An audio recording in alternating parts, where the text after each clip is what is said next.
పనికిమాల సన్నాసి నా కొడుకులు ముఖ్యమంత్రి అయ్యాడు.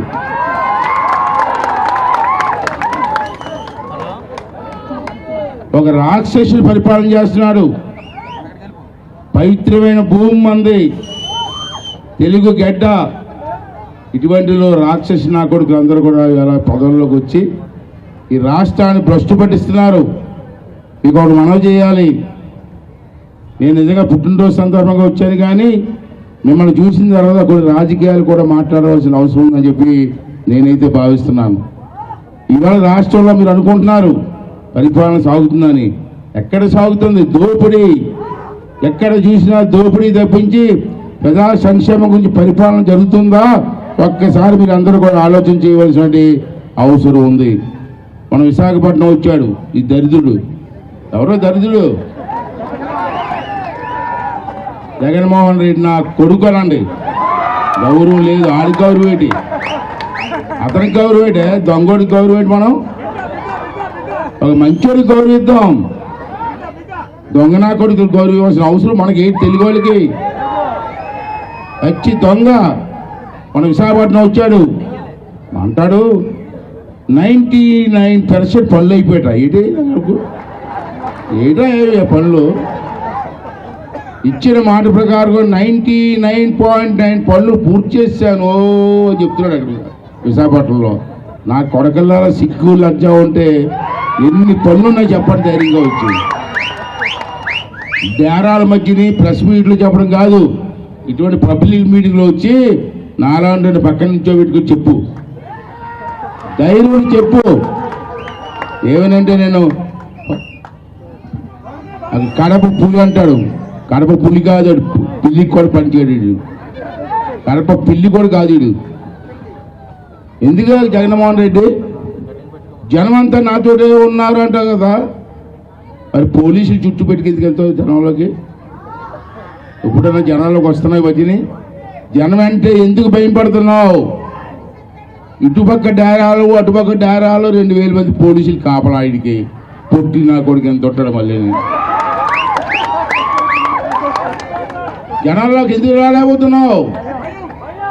6 కిలోమీటర్లు వెళ్ళాలంటే హెలికాప్టర్లు వెళ్తున్నాడు. అప్పుడుగా పాదయాత్ర చేయండి, దమ్ముంటూ ఇప్పుడు చేయండి రా పాదయాత్ర. మీకు చేయలేరు, దమ్ము లేదు. ఎందుకంటే చేసిన మాట ఒకటేనా ఉందా? అన్ని కార్యక్రమాలు చేసి అంటున్నాడు. పోలవరం ఎక్కడుంది? చేసావా పోలవరం? అది మాట తప్పడం కాదా? మడవం తిప్పడం కాదా? చెప్పు జగన్మోహన్ రెడ్డి. కడప పులి అంటాడు. మళ్ళీ చెప్పు ఒకసారి. ఇవాళ స్పెషల్ స్టేటస్ ఎంపీలు గెలిపించండి, ప్రధానమంత్రి మెడలో ఉంచి తెస్తాడు. రాజమండ్రిలో మీ ఎంపీని గెలిపించారు. ఎన్నిసార్లు వెళ్ళారు ప్రధానమంత్రి దగ్గరికి? ఈడును మా ముఖ్యమంత్రి కలిపి 18 సార్లు వెళ్ళారు. ఢిల్లీ 18 సార్లు వెళ్ళాడండి. వెళ్ళినప్పుడల్లా వెళ్ళిపోతే గదిలోకి వెళ్తాడు, తలుపులు వేసుకుంటాడు. 20 నిమిషాలు మాట్లాడతారు లోపల ప్రధానమంత్రికి. ఇద్దరు బయటకు వస్తాడు. సాధారణంగా ఏ ముఖ్యమంత్రి ప్రధానమంత్రి కలిస్తే బయటకు వచ్చి ఎందుకు కలిసాం, ఏం అడిగాం, ఏం మాట ఇచ్చాడో ప్రెస్ వాళ్ళకి చెప్పాలా? చెప్పడు, అలా ఊపుకుంటూ పోతాడు. ముఖ్యమంత్రి 18 సార్లు ప్రధానమంత్రి కలిసే కదా, ఏం సాధించావు? మెడలో ఉంచేస్తా ఉన్నా కదా, లోపలికి వెళ్ళి ఏం మాట్లాడావు? కాళ్ళు పిసికేస్తున్నావా? ఇంకేమైనా పిసికేస్తున్నాడు? ఎందుకు వెళ్ళా ప్రధానమంత్రికి దగ్గరికి? స్పెషల్ ఫ్లైట్లో మళ్ళీ ప్రజలు మోసం చేయడం కదా. ఉద్యోగస్తులు ఎంత మోసం చేశాడండి? సిపిఎస్ రద్దన్నావు తమ్ముడు. వచ్చిన నెలలోనే సిపిఎస్ రద్దన్నావా లేదా? 5 సంవత్సరాలు అయిపోతుంది, సిపిఎస్ వచ్చేసావా? అది మోసం కదా. ఈ ఉద్యోగస్తులు సుమారు 60 లక్షల మంది ఉన్నారు రాష్ట్రంలో ఉద్యోగస్తులు. వీళ్ళందరినీ మోసం చేశాడు జగన్మోహన్ రెడ్డి. ఆ ఉద్యోగస్తులందరినీ కోరుతున్నాను ఈ వేదిక ద్వారా, మిమ్మల్ని మోసం చేసాడు నా కొడుకు. ఇప్పుడు ఎలక్షన్లో వాడికి ఓటేయకుండా చంద్రబాబు నాయుడు పార్టీకి, తెలుగుదేశం పార్టీకి ఓటేసి వాడి మీద కక్ష సాధింపు చేయవలసిన బాధ్యత ఈరోజు 60 లక్షల మంది ఉద్యోగస్తుల మీద కూడా ఉందని చెప్పి మాకు తెలియజేస్తాను. మీ డబ్బులు తినేశాడు. మీకు ఇవ్వాల్సిన డబ్బులు ఇవ్వలేదు. ఈ పోలీసులు ఉన్నారు, పోలీసులు కూడా చెప్తాను ఈవేళ దొంగోడికి మీరు కాపలా కాడి పెట్టాయా? దొంగోడు ఏం చెప్తే చేస్తారా మీరు? ఇక్కడ రాజమండ్రిలో సిఐడి డిపార్ట్మెంట్ ఉంది, వీళ్ళు కూడా బానిసలు అయిపోయారు. సిఐడి అంటే ఆ రోజుల్లో చంద్రంలో సిఐడియా బా ఏం డిపార్ట్మెంట్ రా అనుకుంటున్న వాళ్ళు మేము. అటువంటి సిఐడి డిపార్ట్మెంట్ ఇవాళ బానిసల్లా పనిచేస్తున్నారు, తొత్తుల్లా పనిచేస్తున్నారు. నా మీద 16 కేసులు పెట్టారు ఈ సిఐడి డిపార్ట్మెంట్. ఎందుకు పెట్టారు 16 కేసులు? నేను ఏం తప్పు చేశాను పెట్టారండి? కక్ష సాధి మాట్లాడకూడదు, ఎవడు మాట్లాడకూడదు. వాడికి సిగ్గులేదు, ఈ సిఐడి డిపార్ట్మెంట్ సిగ్గులేదా? పోలీస్ ఆఫీసర్లు మీరు బానిసలు కాదు. ఏం పీకే 16 కేసులు పెట్టారు. ఏం పీకేరు నన్ను? ఏం పీకారయ్యా? ఇది పద్ధతి కాదని చెప్పి మనం చేస్తున్నాం. ఆఫీసర్లు కూడా వీళ్ళంతా మోసం అమ్మా, అంతా మోసం. 2-3 విషయాలు చెప్తా. పెన్షన్ ఎవరిచ్చారండి మొట్టమొదటి రాష్ట్రానికి? గుర్తుందా? ఎన్టీ రామారావు గారు ఆ రోజు పెన్షన్ నెలకు 35 రూపాయలు. దాన్ని చంద్రబాబు నాయుడు గారు పెంచుకుంటూ వెళ్ళారు. ఉన్నమాట చెప్పాలి, మధ్యలో కూడా పెద్ద ఆయన రాజశేఖర రెడ్డి గారు కూడా 200 రూపాయలు ఎందుకు పెంచారు. ఉన్నమాట చెప్పాలి కదా మనం. మొన్న ఎలక్షన్ నాటికి మనం 2000 చేసాం. మొన్న ఎలక్షన్లో మనం అన్నాం మేము గెలిస్తే 3000 ఇస్తా అన్నాం. ఈ దుర్మార్గుడు కూడా 3000 చెప్పాడు. జనం నమ్మారు, వాడికి ఓటేశారు, మాకు ఓటు వేయలేదు. కానీ ఏం మోసం చేశాడు తెలుసమ్మా మీకు? ఒకసారి 3000 ఇచ్చాడా? 250 ఒకసారి, 250 ఒకసారి, 250 ఒకసారి పెంచుకుంటూ వెళ్ళాడు. దీనివల్ల మీ అందరికీ ఎంత బొక్కైంది తెలుసా? ఎప్పుడైనా లెక్కలేసారా మీరు? ఎప్పుడైనా పత్రికా విలేకరులు లెక్కలేసారా? ఒకేసారి 3000 ఇస్తే మీకు ఎంత వస్తుంది? దప్పదపాలుగా 250 200 పెంచడం వల్ల మీకు ఎంత బొక్కయిందో ఒకసారి లెక్కేసుకుంటే 27,500 రూపాయలు మీకు బొక్క పెట్టాడు నాకు కొడుకు. అటువంటి మోసగాళ్ళుగా మనం ఓటేస్తాం.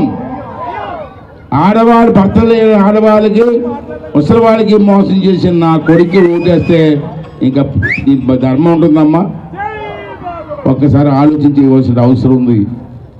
ఇలా చూసారు, అందుకే అనేక కార్యక్రమాలు చెప్తే చాలా ఎక్కువ అవుతుంది. గంట మాట్లాడగలం, చెప్పగలం, దానికి సమాధానం కూడా చెప్పలేడు. రెండో విషయం, మన పొలాలు ఉన్నాయి. ఇక్కడ చాలామంది అంతా రైతులు ఉన్నారు. ఇక్కడ ఉన్న అంతా రైతులకి వ్యవసాయం చేసేవాళ్ళు కదా. 180 మంది, అందరూ 80 మంది, 180 మంది వ్యవసాయం చేసేవాళ్ళు కదా. మీ పొలాల చుట్టూ రాళ్ళు ఉన్నాయండి, సర్వే రాళ్ళు ఉన్నాయి లేదా? ఎందుకేసారు సర్వే రాళ్ళు ఆ రోజులు పెద్దలు? ఈ భూమి నీదిరా, ఈ రాళ్ళ మధ్య ఉన్న భూమి నీదిరా అని చెప్పడానికి కదా. నీ పొలం, నీ సర్వే రాళ్ళు.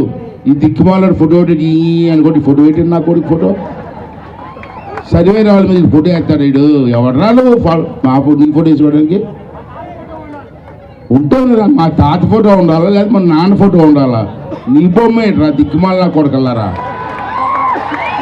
నీ ఫోటో నాకు అర్థం కాదు. భూమి నాది, సర్వే రాళ్ళు మాయి, నీ ఫోటో ఎందుకు అక్కడ ఫోటో? రెండోదమ్మా పాస్ పుస్తకం. ఈ పాస్ పుస్తకం ఎందుకు ఇచ్చేది తెలుసా మనకి? ఆ రోజు పెద్దలు ఆ రోజుని టైటిల్ అది, ఇది మీ భూమి అని. దాని మీద బొమ్మ ఉంటుంది, 3 సింహాల బొమ్మ. అది గవర్నమెంట్ ముద్ర, స్టాంప్. ఈ దిక్కుమాల నా కొడుకు వచ్చి ఆ స్టాంప్ తీసేసి ముద్ర తీసి ఈ నవ్వు కోతి మొక్కలా పెట్టుకొని ఫోటో ఒకటికి. ఏమండి ఎందుకు మాట్లాడకూడదు మనం? భూమి ఎవరిదండి? భూమి మంద కదా. ఇది తాత ఇచ్చాడా, ఇది బాబు ఇచ్చాడా, ఈడు ఇచ్చాడా? మన భూమి పుస్తకం మీద ఈడి బొమ్మ ఏంటండి? సిగ్గు లజ్జ ఉంటుంది నా కొడుక్కి. ఈ వేళ ఒకసారి ఆలోచించేయవలసిన అవసరం ఉంది. మీకు ఒక విషయం చెప్తానమ్మా. మనం విశాఖపట్నం వెళ్ళాను నేను. ఒక ఆడబిడ్డ వచ్చింది నా దగ్గరికి. కోటపట్నం ఆ ఏరియాకి ఎక్కడి నుంచి వచ్చింది, ఎవరో చెప్పారు హైదరాబాద్ వచ్చాడు. బాబు నాకు మా అమ్మాయి పెళ్ళి, 2 లక్షల రూపాయలు అవసరం, పాస్ పుస్తకం తీసుకొని బ్యాంక్ దగ్గరికి వెళ్తాడు, ఇవ్వట్లేదు బ్యాంక్ మేనేజర్ అన్నారు.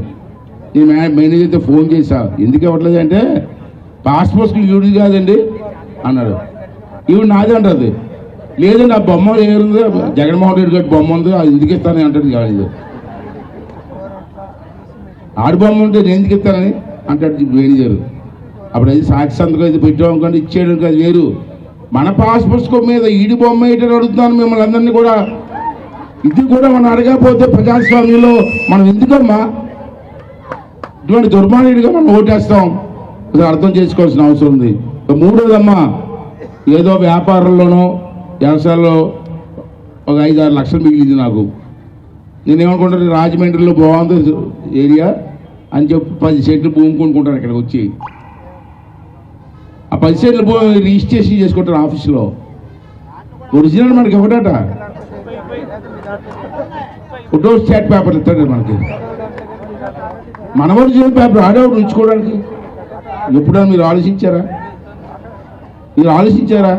ఈ వేది మీ పెద్దలందరూ ఇప్పుడు ఆలోచించారా? మన రిజిస్ట్రేషన్ పేపర్ ఆడవటం ఉంచుకోవడానికి. నా డబ్బుతో కొనుక్కున్నా, నేను రిజిస్ట్రేషన్ చేసుకున్నా. నా రిజిస్ట్రేషన్ పేపర్లు ఇవ్వడం నా కొడకల్లా దాచుకోవడానికి నాకట ఈ జెరాక్స్ పేపర్లు ఇస్తాడండి. అంటే ఈ ఒరిజినల్ అన్నీ కలిపి పోగుపెట్టి ఎవరికో అమ్మేస్తాడండి భూములన్నీ, మన భూములన్నీ. అప్పుడు సంఖ్యనాకి పోతారు మీరు అందరూ కూడా. ఎవరి సంఖ్య కూడా దొరక, ఆ రోజు సంఖ్యనాకి సంఖ్య కూడా దొరకవు మీకు. ఆడు దొరకడు, ఆడు ఎలాగ 3 నెలలు జైలుకి పోతాడు. ఏం చేస్తాం మనం?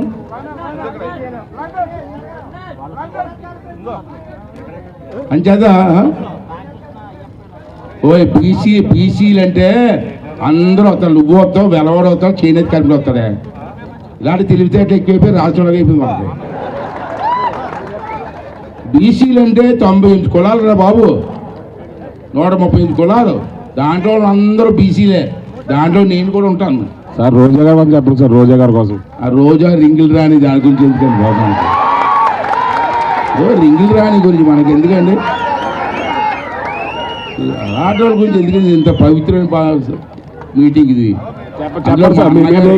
సందర్భంగా మీటింగ్ ఇది. ఇటువంటి పవిత్రమైన మీటింగ్లో ఆ రోజా గురించి ఎందుకన్నా మనకి? మేము కేసు పెట్టండి సార్, కేసు కోసం చెప్పండి సార్, మాకు ఒకసారి వినాలంది. అంతే సోదరులారా, నేను ఒకటే కోరుకుంటున్నాను, ఇది అలా పొలిటికల్ మీటింగ్ మారిపోతుంది రాను. నాకు కూడా మైక్ పట్టుకుంటే ఏదో వస్తుంటాయి. అంచేత మీరు అందరూ ఒకటే కోరుకుంటున్నాను, ఈవేళ ఎడ్యుకేషన్ లేదు, మన కుర్రోళ్ళకి ఉద్యోగాలు లేవు, ఫ్యాక్టరీలు లేవు, మొత్తం పారిపోయారు ఇక్కడి నుంచి. మళ్ళీ రాష్ట్రం బాగుండాలన్నా, మన పిల్లల భవిష్యత్తు బాగుండాలన్నా మళ్ళీ చంద్రబాబు నాయుడు గారు రావాల్సిన అవసరం ఎంతైనా ఉంది. అది మీరు అందరూ గమనించండి. రెండో విషయం ఏంటంటే, చంద్రబాబు నాయుడు గారి కోసం, అయ్యన్న పాత్రుల కోసం, పుచ్చి చౌదరి కోసం తెలుగుదేశం పార్టీ గెలాలి కాదు. ఈ రాష్ట్రం కోసం, ఈ రాష్ట్ర భవిష్యత్తు కోసం, మన పిల్లల భవిష్యత్తు కోసం మీరందరూ కూడా తెలుగుదేశం పార్టీని గెలిపించవలసిన అవసరం ఉందని చెప్పి ఈ సందర్భంలో మనం చేస్తున్నాను. వీళ్ళు బీసీలు ఉన్నారు చెప్పి బాబు చెప్తున్నాడు, ఉన్నారు